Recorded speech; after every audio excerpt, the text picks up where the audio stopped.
오늘 본문은 이제 벨릭스 총독 앞에서 바울에 대한 고소와 또 바울의 변론이 이제 본문의 내용입니다. 대제사장 아나니아가 변호사 더둘로를 대동해서 가이사라까지 직접 왔습니다. 그리고 바울을 고소하죠. 세 가지를 고소합니다.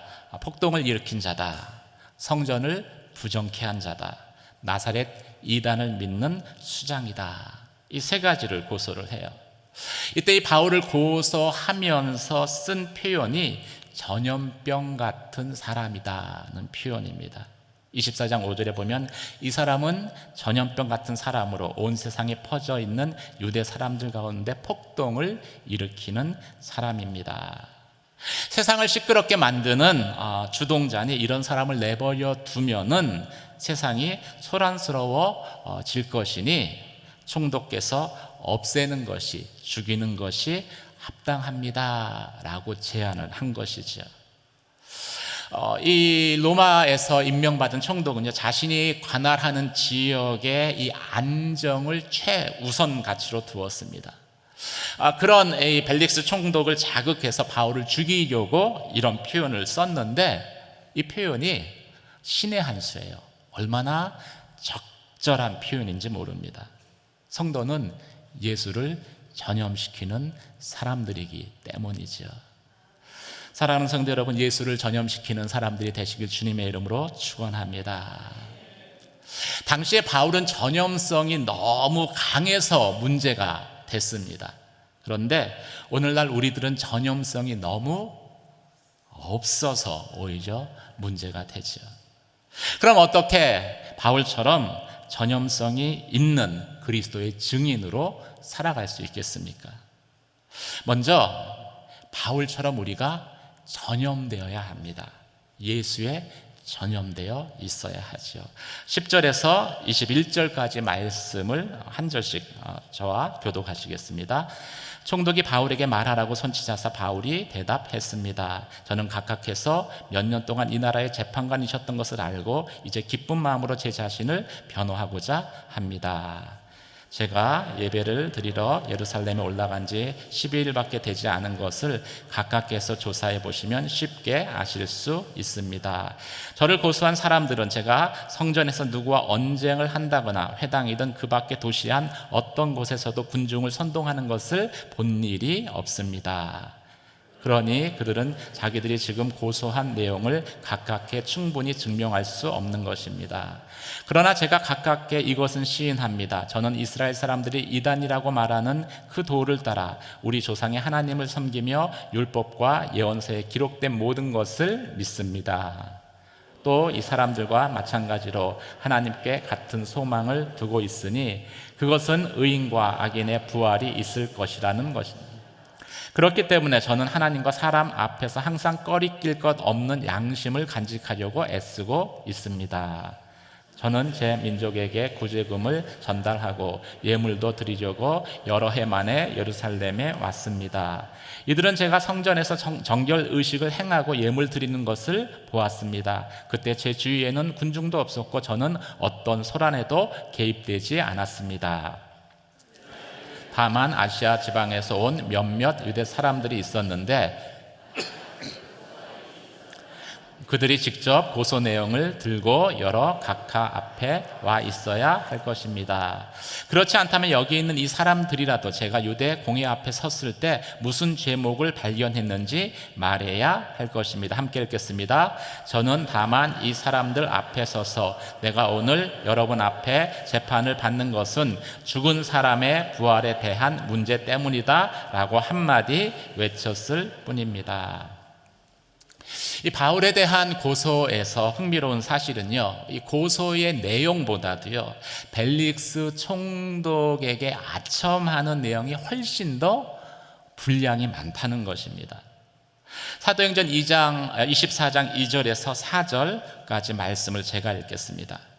우리는 각하의 다스림 아래서 오랫동안 태평성대를 누리고 있습니다. 각하의 성견 지명은 이 나라의 개혁을 가져다 주었습니다. 벨릭스 각하, 저희는 언제 어디서나 이것에 대해 깊은 감사를 드리고 있습니다. 이제 더 이상 가깝게 패가 되지 않도록 간단히 말씀드리겠으니 각각께서는 관용을 베푸셔서 저의 말을 들어주시기 바랍니다. 엄청 길어요. 3절이나.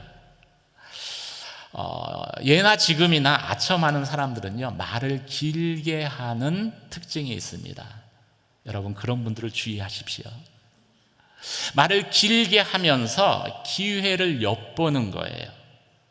그리고 이 대부분의 아첨의 말 뒤에는 숨겨진 저의가 있습니다. 여기서는 바울을 죽이고자 하는 저의죠. 이렇게 고소를 당합니다.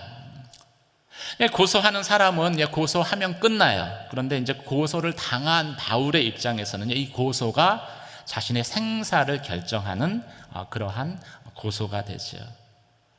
그래서 바울이 변론을 하는데, 바울이 입을 열어 하는 첫 말을 들어보면은 이 더들로가 한 그 말과 확연한 차이가 느껴집니다. 각하께서 몇 년 동안 이 나라의 재판관이셨던 것을 알고 기쁜 마음으로 제 자신을 변호하겠습니다. 한 절에 딱 절반만 이야기를 합니다. 실제로 벨릭스는 이 가이사라에는 2-3년 정도 통치했지만 이전에 사마리아에 주재했었습니다. 거기를 통치했었기 때문에 10년 정도 유대인 문제들을 다뤘어요. 그래서 이 바울의 문제에 대해서도 충분히 많이 알고 있었습니다. 바울은 이 벨릭스 총독 앞에서 있는 사실을 아주 간략하게 설명을 합니다. 여기에는 벨릭스의 마음을 얻으려는 그 아첨의 그런 모습이 없습니다. 구차한 변명 또 부탁을 하려는 그런 모습도 보이지 않습니다.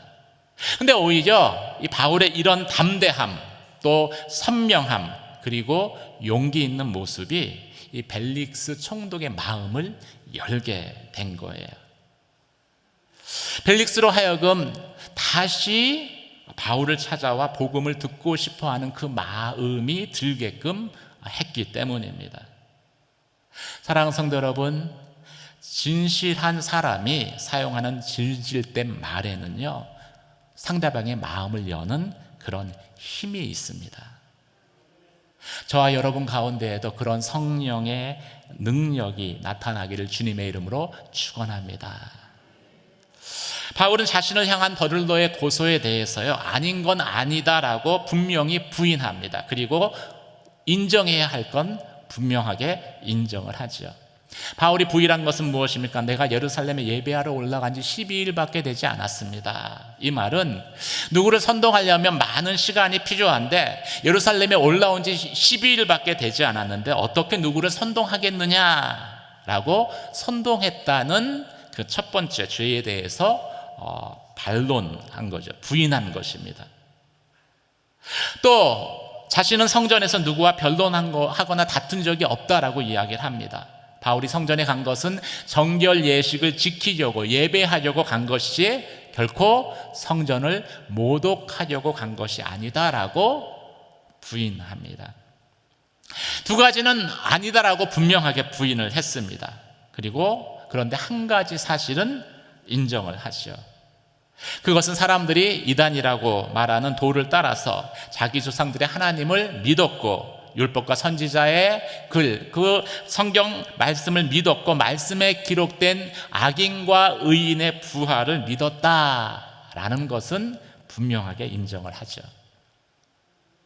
사랑하는 성도 여러분, 증인은요, 바울처럼 예스와 노가 분명해야 합니다. 권력자 앞에서든 세상 앞에서든 아닌 것은 아니라고, 그리고 긴 것은 기다라고 이야기해야지 증인의 삶을 살 수 있습니다. 성도가 세상에서 거룩의 능력을 왜 잃어버렸겠습니까? 노예해야 할 때 예스하고 예스해야 할 때 노했기 때문이에요. 동성애를 합법화하는 악법에 대해서는요, 그래서 성도들이 말해야 합니다. 말할 때는 단호하게 아니다라고 이야기해야 합니다. 바울은 자신의 생사를 결정하는 권력자예요. 이 사람 앞에서도 예스와 노를 분명하게 했습니다. 그래서 하나님과 사람 앞에서 바울은 양심의 꺼리낌이 없었어요. 자신의 재판관 앞이라고 해도 거짓을 말하거나 상황을 바꾸기 위해서 과장을 하거나 또 아첨의 말을 하거나 순간의 위기를 모면하려고 하지 않았습니다. 상황을 적당히 넘기려고도 하지 않았어요. 그러면 그 순간은 넘어가지만 나중에 더 큰 위기를 맞닥뜨릴 것이기 때문입니다. 이것이 바울의 전염력이 된 것이죠. 영향력이 된 것입니다. 그럼 바울은 어디서 이런 용기를 얻었을까요? 성령께서 주시는 양심을 따라 살았기 때문에 성령께서 주시는 담대함이 바울에게 있었던 것입니다. 사랑하는 성도 여러분, 바울처럼 세상을 향해서, 세상 사람들을 향해서 예수와 노가 분명한 믿음의 사람으로 서시길 주님의 이름으로 축원합니다. 그럼 당장은 욕먹을 수 있어요. 비난받을 수 있습니다. 그런데 그것이 쌓이고 쌓이면은요, 어느 순간부터는요, 그게 세상을 향한 영향력으로 나타납니다. 사람들을 전염시키는 전염력으로 역사하죠. 또 바울이 예수와 노를 분명하게 말할 수 있었던 것은요, 자신의 안위를 구하지 않았기 때문입니다. 내 안에 사는 이는 그리스도니 나의 죽음도 유익함이라. 바울은 자신이 죽어도 괜찮다라고 생각했습니다. 자신이 죽어도 그 순간에 가장 원하는 것은 부활하신 예수를 전하는 것이지 위기 탈출이 아니다라고 고백하죠. 이것이 예수께 전염된 사람들의 특징입니다. 사랑하는 성도 여러분, 여러분과 저 가운데에도 이런 예수께 전염된 특징이 나타나시길 주님의 이름으로 축원합니다. 바울은 자신의 입으로 고백한 것처럼 의인과 악인의 부활에 대해서 분명한 소망을 가지고 있었습니다. 그런 두렵지 않은 거예요. 사람이 죽지 않고 살려고 하니까 두려움에 사로잡히는 것입니다. 죽기로 각오하면은요, 무서울 게 없어요. 두려울 게 없습니다. 그리고 이런 바울의 그 마음, 그렇죠? 바울의 속마음은요, 바울이 자신을 변호할 때 그의 말과 그의 얼굴을 통해서 벨릭스 총독에게 고스란히 느껴졌을 것입니다. 사실 벨릭스 총독의 마음을 움직인 것은요, 바울이 변론한 내용도 있지만 그보다는 그가 그것을 말할 때 그의 얼굴 표정 하나하나, 거기서 배어나오는 하나님의 그 임재하심이 벨릭스의 마음을 움직인 것이에요. 사랑하는 성도 여러분, 우리가 예수를 믿고 구원 받으십시오 아무리 이야기해도요, 우리가 삶에서 이웃에게 말 한마디 잘못하고 얼굴 표정 한번 잘못 지으면은요, 모든 것이 헛것으로 돌아갈 수 있습니다. 그런 경우가 얼마나 많은지 몰라요. 예배드리고 집에 갔는데 안 믿는 남편에게 갑자기 활짝 웃어보세요. 나갈 땐 심각하게 나갔는데 교회에서 무슨 일이 있었길래 저렇게 웃고 들어오나, 신기하다, 뭐가 있기는 있는 모양이다. 그러면서 믿지는 않지만 그래도 예수를 만나기는 만난 모양이구나 생각하지 않겠어요? 집에 들어갔는데 들어가면서부터 화를 막 내요. 집안 정리해 놓랬더니 왜 그대로냐고, 그리고 얼굴에 심각한 표정을 짓는다라고 생각을 해보세요. 믿지 않는 가족이 뭐라고 생각하겠어요? 아, 예수 믿는 게 참 힘들구나, 저렇게 심각한 거 보니까. 그리고 교회 안 가는 거예요. 우리가 기억해야 될 분명한 사실이 있습니다. 바울의 변호가요, 변론이 짧았다라는 거예요. 이 말은 바울이 말로 한 내용보다도요, 비언어를 통해서 바울의 말할 때의 그 얼굴 표정과 그 가운데 있는 담대한 모습을 통해서 전달되는 그 메시지가 훨씬 더 영향력 있게 벨릭스에게 전달되었다는 것을 나타내는 것입니다.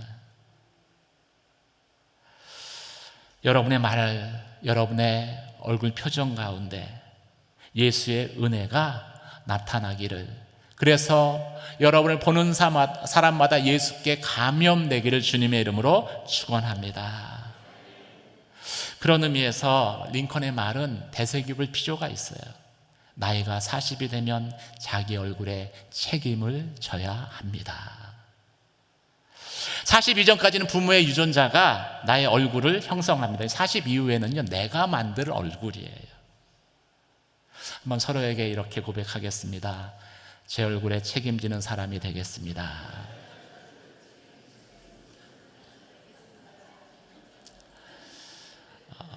이 말이 잘못하면 부메랑이 돼서 저에게도 돌아와요. 목사님 얼굴 표정이 왜 그래 오늘? 뭐 이럴 수 있어요. 그래도 위험을 감수하고 저는 이야기를 합니다. 왜냐하면 사실이니까, 진리니까. 은혜 받은 사람은요, 그 예수로 인해서 받은 그 은혜가 말 가운데, 표정 가운데 흘러가야 합니다. 그래야 전염성이 있는 거예요. 사랑하는 성도 여러분, 삶 가운데 먼저 예수께 전염되시길 주님의 이름으로 축원합니다. 그리고 여러분의 말과 얼굴 표정 가운데 예수의 흔적, 예수의 바이러스가 나타나기를 주님의 이름으로 축원합니다. 그럼 예수를 전염시키는 증인으로 살 수 있는 거예요. 오늘 본문은 그런데 안타깝게도 벨릭스는 그 기회를 놓쳤다는 것을 말씀하고 있습니다. 22절에서 27절까지 말씀을 한번 같이 읽도록 하겠습니다. 시작. 그러자 그 도에 대해 익히 잘 알고 있던 벨릭스는 루시아 천부장이 오면 그때 판결하겠다라고 말한 뒤 재판을 연기했습니다. 벨릭스는 백부장에게 명령해 바울을 지키되 그에게 어느 정도 자유를 주고 필요한 것을 그의 친구들이 가져다 주는 것을 허락하라고 했습니다. 며칠 뒤 벨릭스는 유대 사람인 아내 드루실라와 함께 나타났습니다. 그는 바울을 불러들여 그리스도 예수를 믿는 믿음에 관해 바울이 설명하는 것을 들었습니다. 바울이 정의와 자기 절제와 다가올 심판에 대해 설명하자 벨릭스는 두려워하며 말했습니다. 이제 됐다. 가도 좋다. 내가 편한 시간에 다시 부르겠다. 동시에 그는 혹시 바울이 자기에게 뇌물을 바치지 않을까 하는 바람에 바울을 수시로 불러들여 함께 이야기를 나누었습니다. 2년이 지난 후 벨릭스의 뒤를 이어 보르기오 베스도가 총독이 됐습니다. 그러나 벨릭스는 유대 사람들에게 환심을 사려고 바울을 그대로 감옥에 내버려 두었습니다. 아멘. 역사 기록을 보면 벨릭스는 잔인한 통치자입니다. 그리고 아주 성격이 못됐다고 합니다. 본래 노예 출신이에요. 근데 총독이 된 것이죠. 로마 황제의 권력을 등에 업고서 정치적 안정이라는 그 명목 하에 많은 사람들을 죽였습니다. 이런 사람이 지금 바울을 재판하고 있는 것이죠. 근데 놀라운 사실은 이런 벨릭스가 바울의 진술을 듣고요, 뭔가 마음에 찔리는 게 있었다라는 거예요. 판결을 연기하고 그를 감옥에 가둬놓고 조용히 자신의 아내, 유대인입니다. 유대인 아내와 다시 바울을 찾아온 것이죠. 바울을 개인적으로 만났다, 이것이 의미하는 게 뭐겠어요? 다시 복음을 들은 구원의 기회, 과거의 삶을 청산하고 새 사람이 될 그 기회가 주어졌다는 의미일 것입니다. 그런데 벨릭스는 그 기회를 놓쳐버리고 끝내 구원받지 못하죠. 무엇 때문입니까? 결단해야 할 때 다음으로 미뤘기 때문입니다. 사랑하는 성도 여러분, 성령께서 내게 감동을 주시면은요, 그 즉시 결정을 해야지, 그 결정을 미루면은요, 그게 나중에 재앙으로 돌아올 수 있습니다. 성탄을 맞아서 찬양으로 섬겨야지, 광고 들을 때 그런 마음이 들면은요, 곧바로 전화해서 서겠습니다라고 얘기하셔야 돼요. 교회에 등록해야지라는 마음을 주시면요, 곧바로 새가족 찾아가서 안내하는 분 찾아가서 등록하겠다라고 이야기하셔야 됩니다. 기도해야지, 오늘부터는 기도해야지. 그러면은요, 당장 기도를 시작하셔야 돼요. 그 순간에 내일이라고 말하면은요, 절대 안 됩니다. 오늘까지는 푹 자고 내일부터 상쾌한 기분으로 새벽 기도를 드려야지. 그러다 10년 지나고 20년 지나고 30년 지나가요. 훅 흘러갑니다. 신앙의 결단은 오늘 지금 해야 하는 것입니다. 성경 어디에 내일은 은혜 받을 만한 때요, 구원 얻을 때라는 구절이 어디에 있어요? 지금이라고 이야기되어 있습니다. 지금이 구원 얻을 때고 은혜 받을 때인 것이죠. 여러분, 천국에서 예수님 만났는데 예수님에게 이렇게 이야기할 거예요. 예수님, 내일부터 열심히 섬기려고 했는데 왜 하루 일찍 부르셨습니까? 아쉽네요. 그렇게 얘기할 수는 없는 거잖아요. 하나님이 주신 기회를 연기하는 것은요, 인생에 돌이킬 수 없는 비극으로 이어질 수 있습니다. 근데 이 기회주의자들은요, 항상 이제 적당한 기회를 찾아서 여기저기를 돌아다닙니다. 사람도 이 사람 저 사람 이렇게 붙고, 사람도 이 사람 저 사람 붙어요. 근데 이런 기회주의자들의 그 특징이 뭐냐면은요, 비극이 뭐냐면은요, 기회를 그렇게 찾아다니는데 작은 기회들은 얻어요. 그런데 진짜 중요한 기회는 놓친다라는 것입니다. 이상하리만큼 결정적인 순간을 놓쳐버려요. 벨릭스가 그 예지요. 스스로 똑똑하다라고 생각하기 때문입니다. 벨릭스도 이 재판을 연기하고 바울을 찾아와서 이렇게 얘기합니다. 그 도에 대해서 내가 이미 알고 있다. 사실 바울이 복음을 전했을 때 벨릭스는 이미 도에 대해서, 그리스도에 대해서 알고 있었습니다. 사마리아 총독으로 있었기 때문에 그 지역의 사회적 이슈뿐만이 아니라 하나님에 대해서, 예수에 대해서도 지식이 있었어요. 근데 벨릭스가 안다라고 말했는데 그게 진짜 아는 걸까요? 성경에서 하나님을 힘써 알라라고 이야기를 합니다. 근데 그 의미는요, 지식, 정보를 의미하는 게 아니에요. 경험을 통해서 삶으로 아는 알을 의미하는 것입니다. 나는 자네가 아는 것보다 더 잘 알고 있다. 그러니 차차 듣기로 하지. 그러고서 벨릭스가 그 자리를 피합니다. 성경을 애웠다라고, 또 성경 공부를 많이 했다라고요, 하나님에 대해서 안다라고 여러분 착각하시면 안 됩니다. 그러면 벨릭스처럼 돼요. 그냥 자신은 안다라고 했는데 진짜 아는 게 아니기 때문에요, 하나님이 주신 구원의 기회를 놓쳐버리고 맙니다. 그래서 성경 공부 많이 한 사람은요, 반드시 큐티를 하셔야 합니다. 그래야 성경 지식이요, 정보가 경험적인 알무로 변해요. 그리고 그 알미 내게 있어야지 하나님이 나를 위해서 예비하신 하나님의 때, 기회의 때, 카이로스의 때를 놓치지 않습니다. 바울이 예수를 말하고 의와 절제와 심판에 대해서 이야기했을 때 벨릭스가 두려워했다라고 성경에 말합니다. 두려워했다는 건 성령의 감동이 그 순간 있었다라는 거예요. 그럼 그 다음 순간은 뭐가 이어져야 할까요? 두려워하고 회개했다가 이어져야 돼요.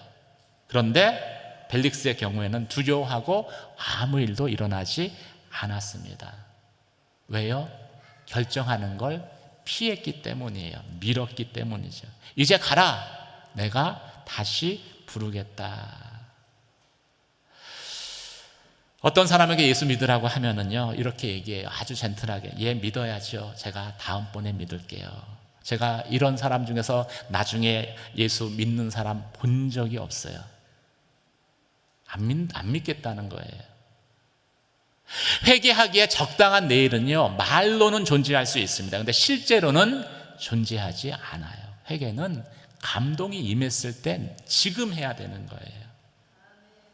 벨릭스는 무려 2년 동안 그 이후에 바울을 감금해 두었습니다. 그리고 그 이후에도 여러 번 바울을 찾았어요. 그런데 처음 바울을 다시 방문했을 때처럼 구원의 기회는 오지 않았습니다. 이미 벨릭스의 마음이요, 탐심이 들어와서 바울을 만나는 목적이 바뀌었기 때문에 그래요. 처음에는 예수에 대해서 궁금해서 찾아간 것이라면요, 두 번째 이후로는요, 뇌물 받기 위해서 바울을 찾아간 것이기 때문입니다. 벨릭스는 바울이 예루살렘 교회를 위해서 구제 헌금을 가지고 온 것을 들었어요. 그래서 혹시나 그 중에 남은 것을 자신에게 주지 않을까. 또 바울의 면회를 허용한 것도요, 교회 리더들이 바울을 존경하니까 바울을 석방시키기 위해 자신에게 뭔가 주지 않을까 하는 그런 마음이 들어온 것입니다. 그래서 2년을 그냥 둬요. 유대인의 마음들도 얻고 자신의 이익도 얻고자 하는 것이죠. 그러면 주님 만날 수가 없습니다. 마태복음 6장 24절 말씀입니다. 6장 24절 말씀 함께 읽겠습니다. 시작. 아무도 두 주인을 섬기지 못한다. 한쪽을 미워하고 다른 한쪽을 사랑하거나 한쪽을 중히 여기고 다른 한쪽을 무시할 것이다. 너희가 하나님과 재물을 함께 섬길 수 없다. 함께 섬기는 게 불가능해요. 실제로 역사 기록을 보면은 이제 벨릭스에게 다시 회개의 기회는 주어지지 않았습니다. 2년이 지난 다음에 이제 벨릭스가 물러가고 다음 총독에 의해서 바울을 로마로 보내지지요.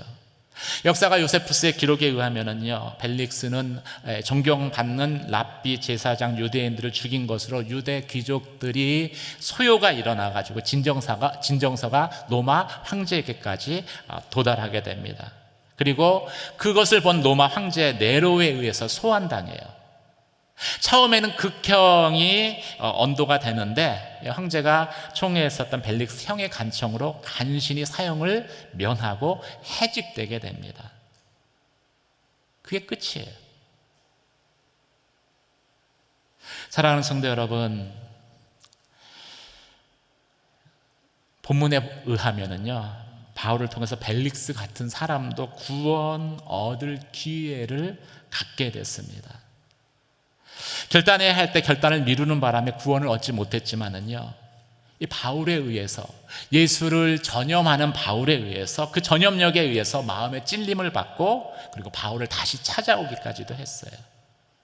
바울이라는 사람이 존재했기 때문에 가능한 것이었습니다.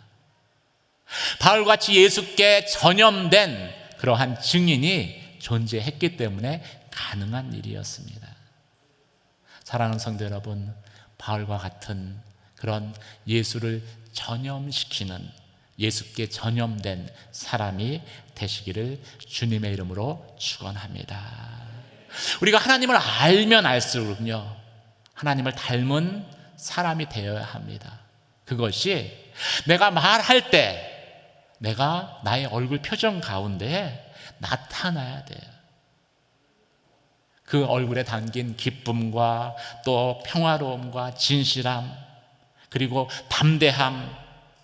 그래서 사람들이 우리를 보고 저 사람은 예수 믿는 사람이구나 라고 알 수 있어야 합니다. 그래야 세상 사람들을 전염시킬 수 있는 예수의 증인이 된 거예요. 여러분의 얼굴에 책임지는 성도가 되시길 주님의 이름으로 축원합니다. 예수의 증인이 되시길 주님의 이름으로 축원합니다. 예수께 전염되고 예수를 전염시키는 증인의 삶을 사시기를 주님의 이름으로 축원합니다. 함께 기도하겠습니다. 하나님, 내게 예수의 흔적이 나타나게 하여 주시옵소서. 나의 말 가운데, 나의 얼굴 가운데 예수님이 내게 주신 은혜가 흘러가게 하시고 배어나게 하시고, 그래서 얼굴에 빛이 나게 하여 주셔서 나를 보는 자가 예수께 관심 갖게 하시고 예수를 믿는 놀라운 하나님의 역사가 나타나게 하여 주시옵소서. 예수를 전염시키는 증인의 삶을 살게 하여 주시옵소서. 함께 주여 한번 외치고 기도하겠습니다.